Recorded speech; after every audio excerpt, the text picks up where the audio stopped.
Et je me suis dit, si les compositeurs font la même musique que les enfants peuvent peut-être faire la musique que font les compositeurs. Et ça a été une des entrées dans mon parcours professionnel, c'est de voir comment des enfants pouvaient, depuis le plus jeune âge, commencer à faire une exploration sonore, qui ensuite devenait une forme d'improvisation, qui ensuite devient une forme de composition.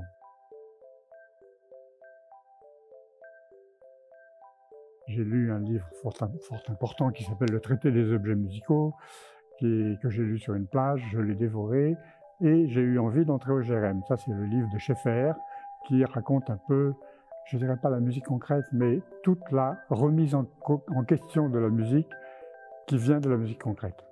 Alors, une fois que j'ai connu ça, j'ai eu envie d'entrer au GRM. Je me suis débrouillé pour entrer, je suis arrivé au GRM en 1970 à peu près. Et alors, le GRM, groupe de recherche médicale, c'est le haut lieu de la musique électroacoustique et de la musique, donc de la musique concrète au début.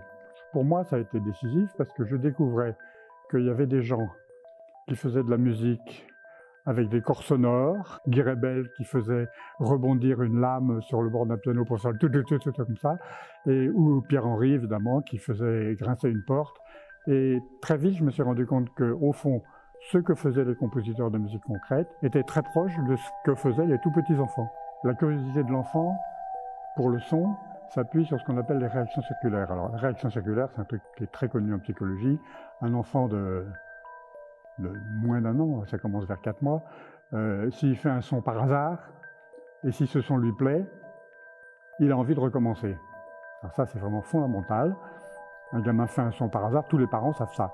Le gamin fait un son, il recommence, alors il recommence si ça lui plaît, si ça lui a pas fait peur, il peut aussi se mettre à pleurer. Mais si au contraire il y a ce qu'on appelle une réaction de nouveauté, c'est-à-dire ça l'attire, il recommence. Alors il commence 10 fois, 20 fois, et à partir d'un certain âge, vers 7 mois à peu près, il change un peu le geste, et ça a pour effet de changer le son. C'est-à-dire qu'il continue, mais il modifie légèrement.